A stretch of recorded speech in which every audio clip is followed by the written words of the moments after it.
네, 대통령 국정 지지율의 첫 데드크로스를 두고 여러 해석이 나오고 있는데요. 전당대회를 앞둔 당권 다툼에 민심이 더 돌아서고 있다는 분석도 큽니다. 국민의힘 투톱 사이에서는 계속해서 엇박자가 나오고 있는데요. 이것도 함께 짚어보겠습니다. 최진 대통령 리더십 연구원장, 윤기찬 국민의힘 법률위 부위원장과 함께합니다. 두 분 다 어서 오십시오. 네, 안녕하십니까.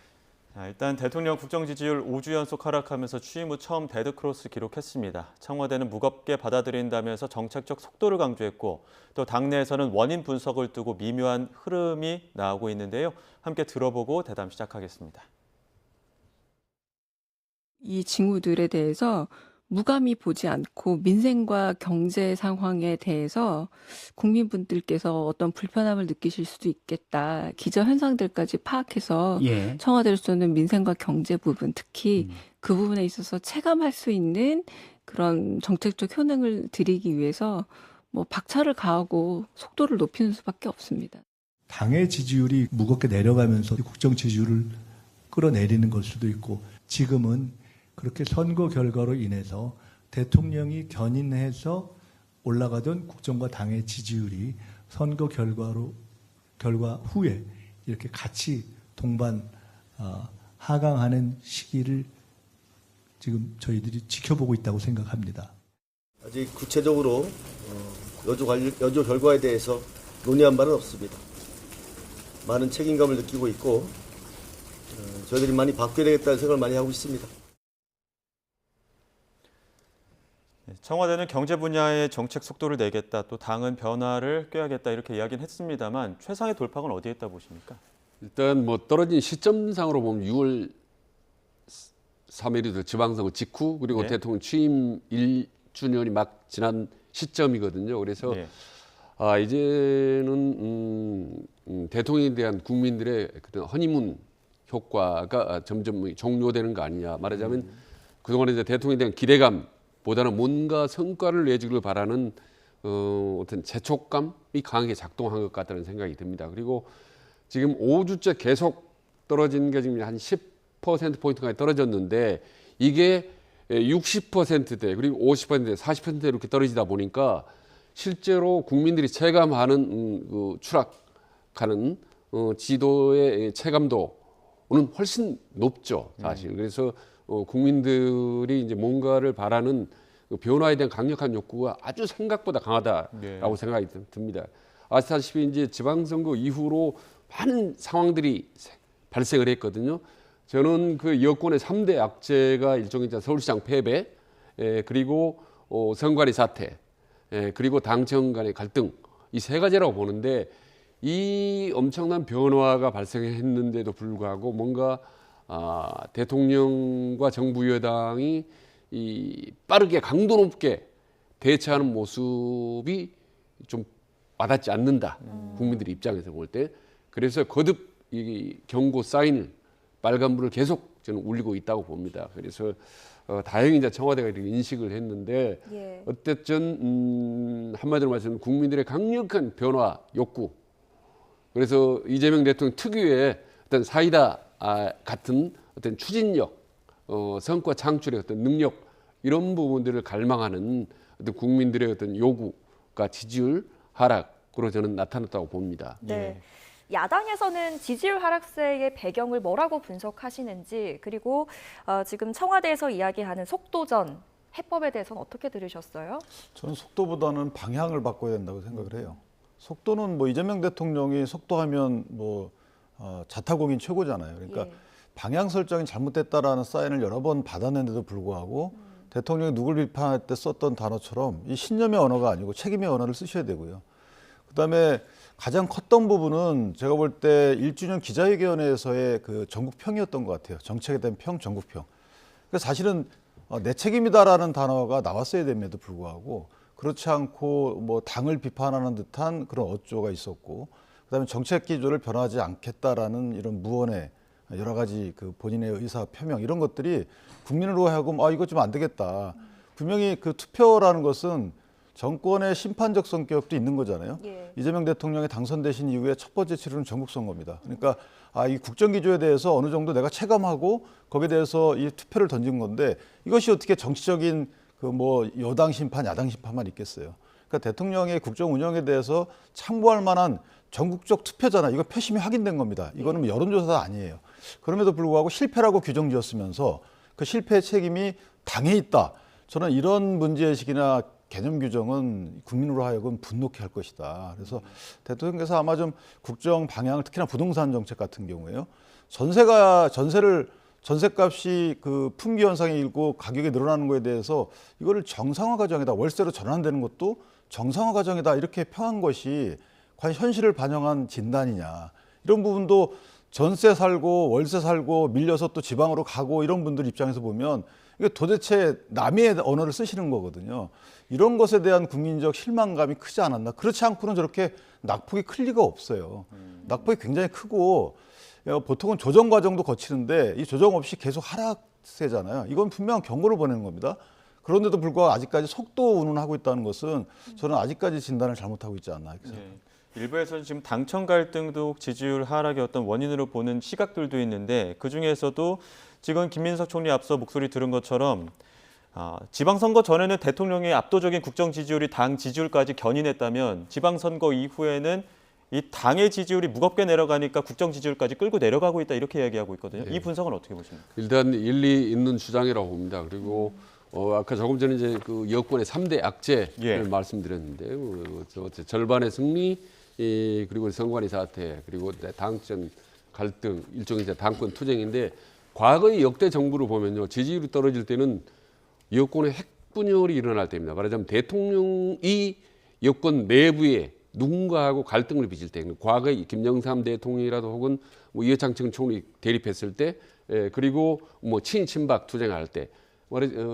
국민들이 상당히 불안감을 갖게 되거든요. 그래서 3대 악재 중 가장 심각한 게 바로 대통령과 집권 여당 간의 어떤 갈등을 넘어서는 어떤 심한 어떤 충돌 이런 모습들이 상당히 특히 지지층으로부터 등을 돌리게 하고 또 중도층의 불안감을 조성해서 지지율이 하락하는데 가장 큰 중요한 역할을 했다고 보는 거죠. 그런 점에서 이제 김민석 총리가 지적한 당이 지지율 하락이 대통령 지지율을 잡아먹는다라는 표현은 저는 일리가 있다고 보는 거죠. 그래서 하루속히 이 당정 갈등, 이 당권 투쟁 이 부분이 잦아들지 않으면 이 40%까지 떨어진 지지율의 추락은 더 이후로도 이어질 수 있다. 여권 내부의 분열은 정말 지지층이나 중도층이나 모든 사람에게 불안감을 주기 때문에 이게 빨리 이게 수습해야 된다라는 거죠. 근데 아직까지 보니까 이제 수습할 기미가 좀 별로 보이지 않아서 많이 좀 안타깝다는 생각이 듭니다. 네. 자, 김민석 총리가 포문을 열었고 지금 송영길 의원이 가세하는 모양새입니다. 자신은 대선 패배 후에 바로 당대회 출마 여부를 물러났던 과거를 언급하면서 정청래 대표를 좀 직격하는 모습이에요. 야당에서는 이런 그 갈등 어떻게 보고 계십니까? 좀 이 차원이 다른 갈등인 것처럼 보여요. 지난번 야당이 여당일 당시에는 대통령과 그 여당 간의 갈등을 되게 민감하게 봤어요. 민주당은. 대통령이 왜 저런 것까지 관여하냐. 당대표 선거에 왜 관여하냐. 당무 개입이다. 이렇게끔 비판을 했고 이런 부분은 공당의 자율성을 부정하는 거다. 민주주의 후퇴다. 이렇게 얘기했단 말이에요. 근데 지금은 너무 민주당에서는 너무 자연스럽게 대통령이 마치 정당의 당대표 출마 여부에 대해서도 의견을 주고 압박하는 듯한 이런 것들을 자연스럽게 보고 있다는 거죠. 저는 아까 어느 분이 말씀하신 것처럼 당의 지지율이 마치 그 대통령 지지율을 끌어내리는 것처럼 얘기하는데 이게 당내 갈등이 그런 영향을 미쳤을 수는 있죠. 그런데 당내 갈등을 증폭하거나 유발한 건 누군지에 대해서는 생각이 다를 수 있어요. 저 같은 경우에는 정청래 대표가 잘했는지 못했는지는 당원들이 평가를 하는 거고 잘했는지 못했는지에 대해서는 비판의 여지가 있는 거죠. 그런데 출마 여부에 대해서는 비판하면 안 되는 거예요. 출마 여부는 당원들의 어떤 표심을 얻느냐 마느냐 이런 것과 다른 차원입니다. 근데 출마 여부에 대해서 마치 하면은 이거 대통령과의 갈등을 유발하는 거고 책임을 부정하는 거고 이렇게 출마 여부를 막는 거라는 거죠. 이거 역대 어느 정당에서도 이렇게 노골적인 전당대 출마 여부에 대해서 간섭은 없었어요. 그런데 이거를 마치 정청래 대표가 대통령의 뜻에 불구하고 출마를 강행하는 것 자체가 당정 갈등의 키인 양 얘기하는데 저는 그건 반작용인 거죠.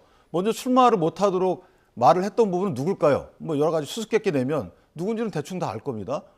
그것이 직접적인 발언은 안 하셨지만 실제로 마치 그거를 차용해서 그 대통령의 의중을 그렇게 해석해서 출마하지 말아야 된다고 압박하는 분들이 오죽 많았어요. 그러니까 이게 누구 잘못일까요? 장청 갈등이. 저는 개인적으로 그래서 이런 부분은 국민들은 냉철하게 본다. 예. 그래서 저 부분은 누구 말씀대로 전쟁이 아닌 경쟁의 장으로 끌고 와야 되는 거예요. 근데 경쟁이 아닌 전쟁의 장으로 끌고 가는 게 누굴까? 이 부분은 정말 냉철히 생각해 봐야 될 문제죠. 예. 그 말씀드려야 예. 되겠네요.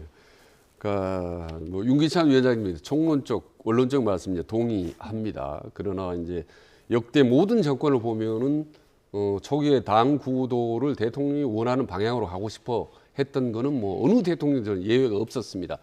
다만 이제 극심했던 게 가장 심했던 게 이제 윤석열 전 대통령 아시다시피 계속 이준석 대표로 해서 이제 거의 뭐 강제로 축출하다시피 해서 너무 극심한 그런 이 어떻게 보면 당무 개입 현상이 있었다라는 걸 보고 근데 지금 1년을 지나고 이 집권 2년 차에 들어가는 대통령이 뭔가 가시적인 성과를 내야 되지 않습니까? 예. 상당히 저는 이재명 대통령 마음이 저는 초조하고 급하다고 봅니다. 그렇다면 정책 성과를 내는 가장 중요한 것이 총리나 당 대표, 비서실장입니다. 그러니까 가능한 자기하고 호흡을 맞는 사람하고 같이 하고 싶은 게 인지상정이고 대통령이 가장 강력한 그런 그 희망 사항인데 이 집권당 대표가 본인과 호흡을 좀 덜 맞는 걸 고사하고 계속 지난 1년 동안 충돌해왔던 사람, 계속 갈등을 해왔던 사람과 또다시 당대표 당청 관계를 맺고 싶다? 이건 원치는 알 겁니다. 예. 만약 대통령이 특정 개별 상황에서 구체적으로 개입한다, 그건 당무 개입하지만 본인이 내가 원하는 사람 한번 국정 운영을 마음껏 해보고 싶다라고 하는 그런 메시지 정도로 우리가 받아들일 필요가 있다고 보고 저는 윤석열 대통령과 지금이랑 똑같이 얘기했습니다. 집권 1년 차 혹은 저는 길게 보면 2년 차 정도는 대통령이 마음껏 한번 할 수 있도록 한번 놔두자.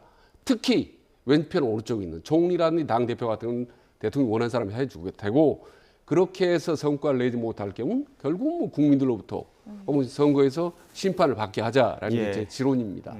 정청래 대표의 연임 의지는 그럼에도 확고한 듯 보이는데 이런 가운데 지금 민주당 전당대회가 3파전으로 확대되는 분위기입니다. 김민석 총리 그리고 송영길 의원의 연대설까지 나오고 있는데 이에 대한 송영길 의원의 발언 들어보시죠.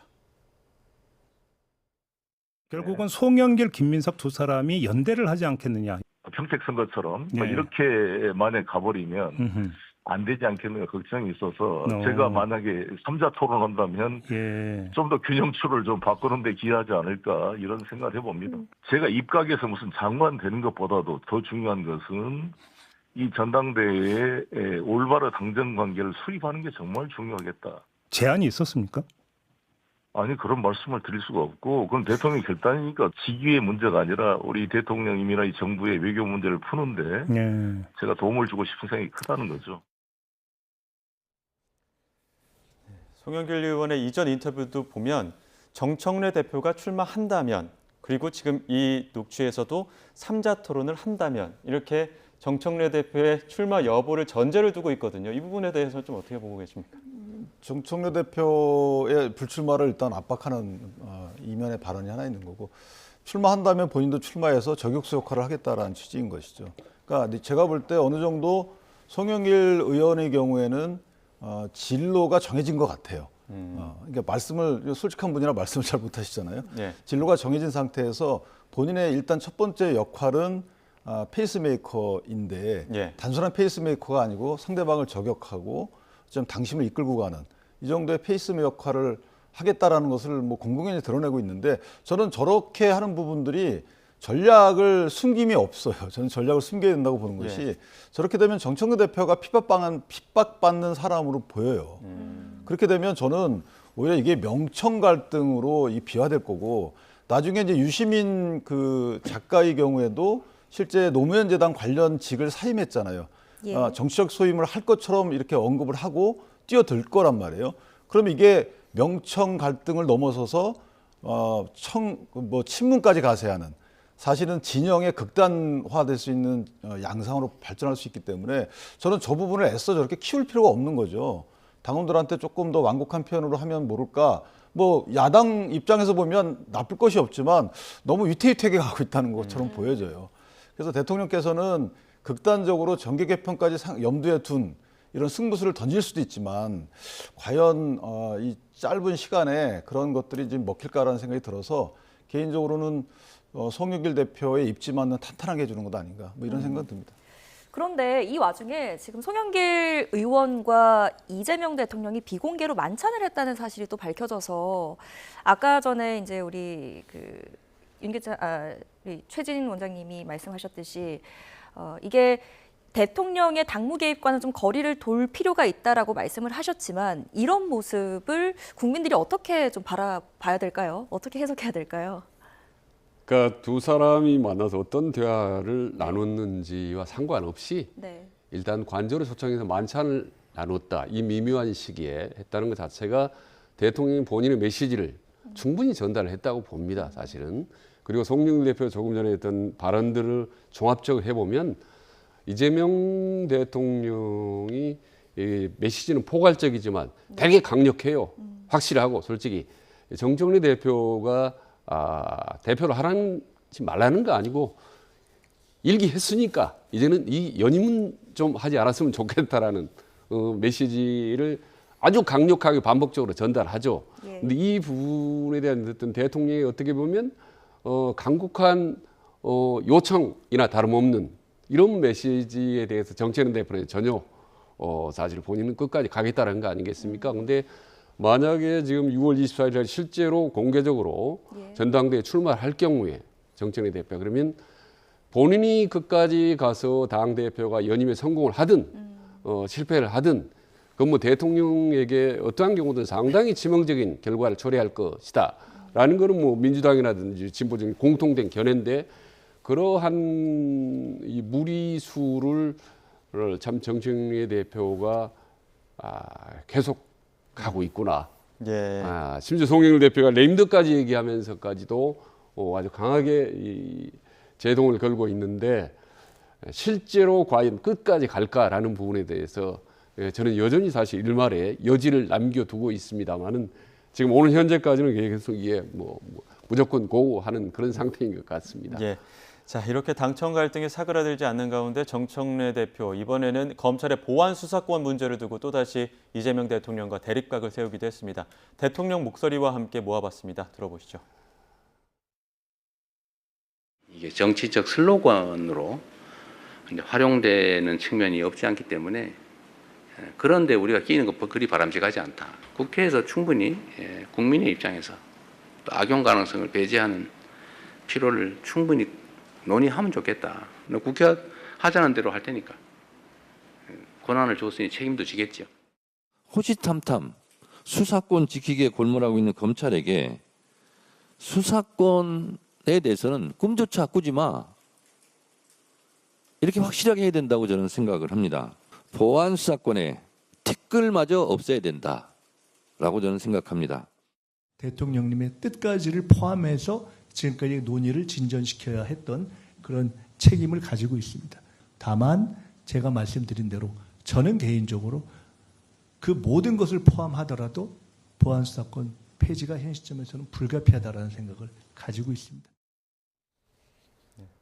대통령이 정치적 슬로건으로 활용되는 측면이 없지 않다 했는데 바로 정청래 대표 그 슬로건을 더 강하게 흔드는 모습인 것 같기도 하고요. 특히나 검찰 출신 민정수석 임명한 바로 다음 날이었거든요. 이 모습은 어떻게 봐야 될까요?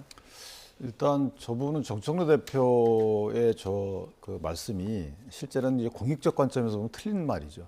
대통령의 저 말은 행정을 책임지는 분으로서는 당연한 말이고 실제 보안수사권 이 부분은 필수적인 거예요. 실제 이제 저같이 변호 업무를 해보거나 실제 고소 고발을 해본 사람들 입장에서 보면 또는 당한 사람들 입장에서 보면 아니 그 재판도 3심까지 있는데 수사를 왜 직접적으로 2심까지 2번 받는 것을 왜 싫어하느냐 이 말이죠. 지금 보안수사 요구해도 경찰이 인력난이나 아니면 경무 때문에 그 보안수사의 요구에 응하는 것이 굉장히 힘듭니다. 그러니까 경찰도 보안수사권을 인정하자는 의견도 꽤 많아요. 이 관점을 그 사법 서비스 관점에서 보면 국민적 시각에서 보면 당연히 있어야 되는 제도임에도 불구하고 마치 자기의 당대표 선거에 유리한 이런 구도를 짜기 위해서 이 부분을 사실 저는 팔아먹는다고 생각을 하거든요. 국민의 사법 서비스 수혜권을 본인이 당대표 선거에 팔아먹는 거예요. 저는 이거는 물론 논거도 있고 하지만 지금 검찰 폐지되고 있는 거잖아요. 그러니까 공소청의 보안수사권이란 말이에요. 저건 따지고 보면. 공소 재판을 유지하기 위해서 필요 최소한도의 보안수사권을 달라고 하는데 이거를 아니 검찰은 폐지되고 중대범죄수사청이 생기는데도 불구하고 마치 검찰이 되살아난다라는 이런 식의 선동을 통해서 본인의 정치적인 입지를 확고히 하려고 한다. 저는 저 부분은 분명히 나중에 큰 타격으로 올 거고 저것만큼은 민주당 당대표 선거에 큰 쟁점으로 올라서는 안 되겠다는 생각이 들어서 저 부분은 대통령의 말씀대로 관련 부처가 보안수사권을 유지해서 국민의 사법 시스템에 불이익이 없도록 만전을 기하는 것이 그게 여당이 할 일이죠. 저렇게 하는 게 여당이 할 일이 아니거든요. 저는 저 부분은 대통령 말씀대로 정리가 됐으면 좋겠다라는 생각을 합니다. 네. 자, 청와대 기조를 대변하던 김민석 총리마저 본인도 보안수사권 폐지가 현 시점에서는 불가피하다라고 생각한다라고 이야기를 했습니다. 앞에 대통령의 뜻까지 포함시켜서 진전시켜야 된다라는 그 전제를 달기는 했지만요. 이런 모습을 보면 정청래 대표도 그렇고 김민석 총리도 그렇고 지금 이 시점에서 누가 더 선명한가, 이 선명성 경쟁에 돌입한 거 아니냐 이런 해석이 나오는데 어떻게 보십니까? 일단 뭐 보안수사권 폐지는 이제 민주당 내에 있는 강성 지층이나 특히 호남 지역에 있는 권리당원들이 강력히 요구하고 있는 부분이기 때문에 네. 지금 정청래든 김민석 총리든 이제 당권 경쟁을 벌이기 때문에 일단 보안수사권을 폐지를 주장하는 것이 실제로 득표율, 당심에는 유리하다라고 판단해서 찬성을 하고 있습니다만 실제로 내용적으로 들어가면 결은 좀 다릅니다.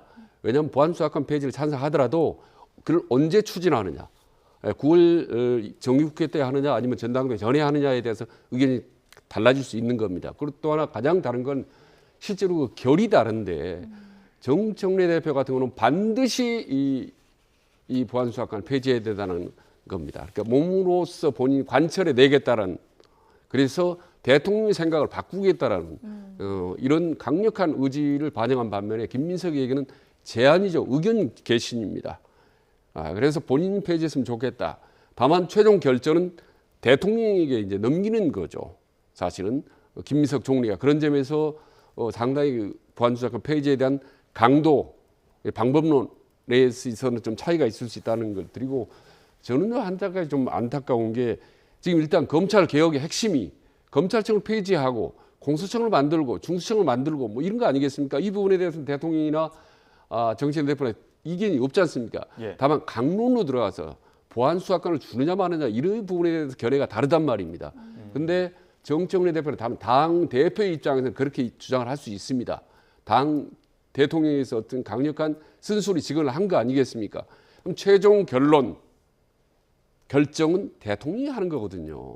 근데 지금 그걸 바꾸려고 하지 않습니까? 당 대표가 대통령 마지막 결정권조차도 본인이 바꾸려고 하다. 왜 이렇게 무리하게 할까라는 부분은 다시 원래대로 돌아가서 전당대회에서 강성 당원들의 표심을 의식한 정치적 구호가 아니냐라고 주장하는 것이 지금 친명계라든지 이재명 대통령의 청와대에 어떤 의심을 하고 있는 거죠. 예. 정청래 수사권을 너무 무리하게 주장하는 것은 상당히 정치적인 전략적인 그런 구호일 가능성이 높다라고 보는 거죠. 일단 전 연령층에서 국정 지지율이 떨어지고 있는 모양새고 특히 지금 청와대에서 뼈아프게 받아들이고 있는 대목이 바로 2030 세대의 지지율이 최저치를 기록했다는 점일 겁니다. 가장 어떤 이유가 가장 결정적이었다고 보십니까? 일단 뭐 저희가 중수청이라는 단어로 얘기하는 바와 같이 특별히 이념적 지향점이 없는 분들 중에서 낙폭이 컸어요. 그 말은 뭐냐면 대통령의 기대감이 아까 최 원장님 말씀 주신 것처럼 이제 조금 많이 저물었다 이런 표현인 거고 특히 2030 같은 경우에는 몇 가지 요인이 있겠지만 우리가 자산 형성을 좀 하려고 집을 살려고 해도 대출이 막혔잖아요. 그래서 주식 투자를 권유해서 주식을 많이 투자했어요. 그래서 주식 투자에서 수익 실현을 해서 이걸 집을 살려고 할 때 또 문제를 삼는 거예요. 이런 2030 입장에서 보면 도대체 나한테 왜 그래 이런 입장이 되는 거죠. 그러니까 뭔가 주거 안정책 관련돼서 정책적 수혜자가 편중돼 있다라는 인식을 갖는 거고 참정권 관련해서도 이게 너무 대수롭지 않게 보는 시각이 저는 국정 운영에 반영돼 있다 이렇게 봅니다.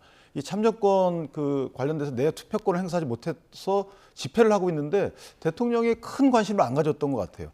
여당에서도 의원 3분이 왔다 간 이후로 대표도 안 오시고 대통령이나 아니면 고위층이 오지도 않았단 말이에요. 네. 그러니까 이게 2030 관련돼서 이게 미래 세대를 위한 정책을 피고 있는 건지에 대한 기본적인 불신 내지 기대감이 좀 희석되는 이런 거기 때문에 대통령의 속도보다는 뭔가 관심 표명을 해줘야 되겠죠. 그다음에 부동산 주거 안정 관련돼서 재설계를 해야 되는 부분이 있는 거고 참정권 관련돼서도 입장만 내거나 오히려 경찰의 뭐 좀 그 경찰 행정에 좀 비협조적인 분들에 대해서 탓을 할 게 아니고 거기 왜 나갔는지 이분들이 하는 얘기가 얼마나 무거운 것인지에 대해서 공감하는 이런 행보가 좀 있어줘야지 네. 2030이 믿고 지지를 해줄 거 아니겠어요? 그런 측면에서의 지지율 하락의 원인이 있다 이렇게 봅니다. 예. 윤 변호사님 정책적 수혜자가 좀 편중돼 있다 이런 이야기 하셨는데 코스피 9천 수혜자도 좀 편중돼 있다 보니까 2030의 이탈이 좀 가속화하는 거 아니냐 이런 이야기도 나오더라고요. 뭐 저는 뭐 충분히 동의합니다. 그리고 조금 전에 윤기찬 위원장 말씀도 전반적으로 동의를 합니다. 근데 저는 어쨌든 이재명 대통령이 방향성은 좋은데 속도가 더 문제다라고 생각을 하는 거죠, 사실은. 정말 지난 1년 동안에 코스피만 하더라도 3천에서 9천까지 3배가 뛰었는데 젊은 층들에게 들어오는 어떤 혜택이라는 게 하나도 없거든요. 그런 면에서 상당히 지금 박탈감을 느낄만 하겠다. 그 와중에 또 선관위 사태 같은 거 발생하면 더 정의감에 불타는 청년들에게는 더 분노의 어떤 불을 지르는 그런 효과라고 봅니다. 그래서 대통령께서 조금 전에 뭐 속도를 강조하고 청와대에도 정책적 효능감 이렇게 강조를 하는 거는 일단 맞다, 방향은 맞는데 또 대통령이 강조한 속도 행정 이것도 맞습니다. 그런데 실제로 그게 현 행동으로 좀 빨리 가시화됐으면 좋겠다면 속도 민생이라든지 말이죠. 속도 대처. 지금 선관위 문제만 하더라도 지금 6월 3일 이후로 얼마나 지났습니까? 2주, 3주째 지나가는데도 대처하는 속도가 너무 느리다는 거죠. 국정조사 구상하는 것 등등 말이죠. 그래서 이제는 2년차 어떤 성과 부분도 좀 더 구체적으로 좀 제시를 했으면 좋겠어요. 예. 청년들의 가장 필요한 건 정책은 1, 2, 3다. 그다음 지금 중도층에서 우리가 가장 이재명 정부 역점을 두고 있는 건 이 세 가지다. 1, 2, 3에서 네이밍, 브랜딩 좀 구체화해서 대통령이 올인하는 모습 이걸 좀 국민들에게 보여줘야 PB가 닿습니다. 그래서 원래는 정책적인 성과보다 정책적인 성과를 내기 위해서 대통령과 정부에 대한 혼신을 다하는 모습 정치가 아니라 민생이나 경제에 완전히 아주 전력 투구하는 이런 모습을 매일매일 좀 보여주는 것 당장 그게 지금 가장 저는 시급하다고 봅니다. 네. 자, 정부 여당이 이렇게 악재에 시달리면 야당인 국민의힘은 반사이익을 얻어서 대한정당으로 치고 올라와야 되는 게 정상인데 지금 국민의힘 내부 사정도 만만치가 않습니다. 지도부의 투톱이라고 할 수 있는 장동혁 대표와 또 정점식 원내대표가 한 주 사이에 3번이나 충돌을 했습니다. 지금 정점식 원내대표가 장동혁 대표와 거리를 두는 것을 넘어서 우리가 지지율이 이렇게 오르는 건 지도부가 잘해서가 아니다라고 이야기를 하면서 리더십을 좀 깎아내리는 모습도 보이고 있는데 이런 모습은 어떻게 분석하고 계십니까? 이 역시도 이제 선거 결과에 대한 그 평가 그 내용과 관련된 거라고 저는 생각을 하는데 네. 그러니까 지지율이 반사적 이익이 큰 거죠. 현재 국민의힘도 잘하는 거 없잖아요. 다소 당권과 관련된 조기 싸움이 시작이 됐고 한동훈 무소속 의원의 복당 문제 관련돼서 또 당을 공격과 방어 이런 상황에 처해 있고 지금 사실은 국민의힘이 가장 어려운 부분은 해야 할 일은 뭐냐면 원구성 협상에서 야당이 견제할 수 있는 상임위원장을 갖고 오는 거예요. 그런데 그와 관련된 어떠한 고민이나 치열한 투쟁이 잘 안 보인다는 거죠.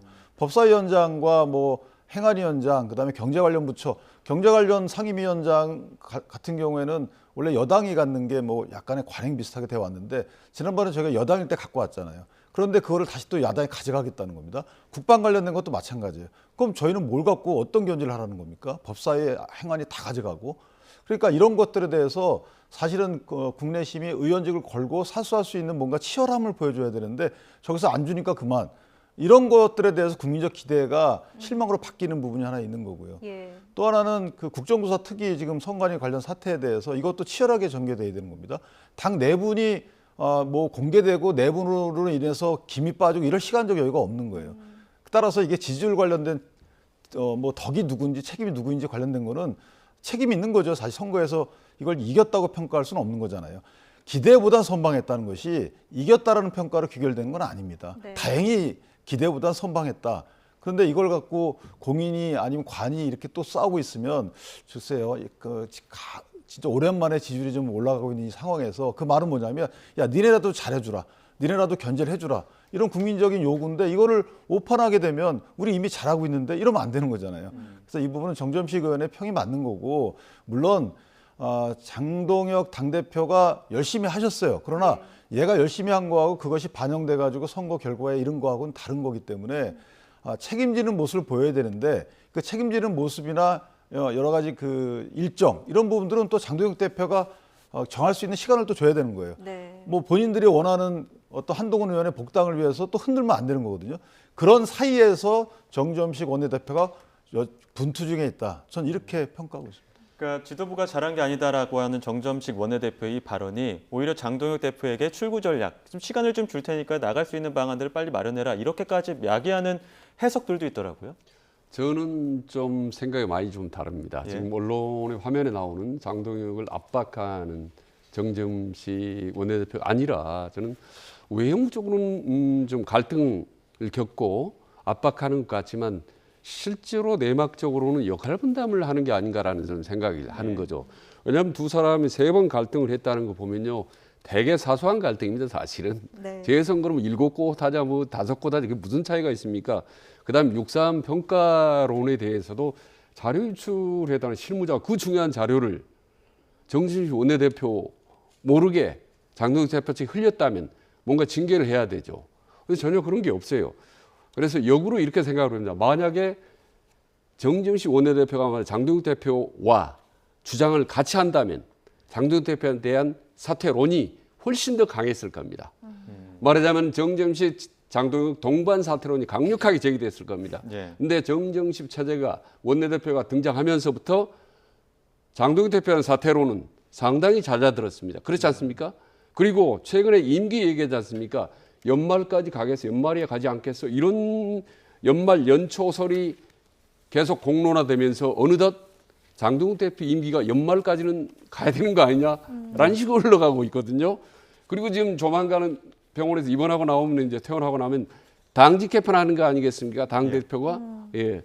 그래서 저는 아무튼 장동혁 정점식 원내대표 투톱이 이 절묘한 역할 분담을 한 게 아니냐라는 사실은 이런 내부 밀약설 이런 얘기를 오래전에 들었었습니다. 근데 이제 그 비슷한 상황들이 계속 연출이 되기 때문에 계속 제가 좀 의혹의 논초리를 가질 수밖에 없다라는 말씀드립니다. 네, 장동혁 대표가 퇴원하고 나서 복귀를 하고 나면 말씀하신 것처럼 당직 개편으로 만약에 정면 돌파를 한다면 이거 국민의힘 내홍이 걷잡을 수 없이 장기화하는 것 아니냐 이런 전망에 대해서는 동의하십니까? 그렇지는 않을 거예요. 왜냐하면 당직 개편을 통해서 정면 돌파할 수 있는 기반이 마련되지는 않습니다. 그러니까 저는 장동혁 대표가 어쨌든 임기를 내년 8월까지 채운 것이나 아니면 중간에 만약에 어떤 그 제안을 해가지고 중간에 다른 형태로 책임을 지는 이 모습을 비춰주는 거랑 크게 다를 게 없어요. 네. 따라서 개인적으로 보면 책임지는 로드맵에 대해서 아마 발표할 날이 있지 않을까 이런 생각이 들고 더욱더 큰 갈등은 한동훈 의원의 무소속 의원의 복당 관련된 강압적인 지도부 흔들기일 수 있어요. 그래서 네. 이 부분은 만약에 그렇게 되면 갈등 구도가 잠재된 상태로 당이 계속 운영되는 거기 때문에 아마 그런 것 때문에 지도부 흔들기는 저렇게 수면 아래로 가라앉은 거거든요.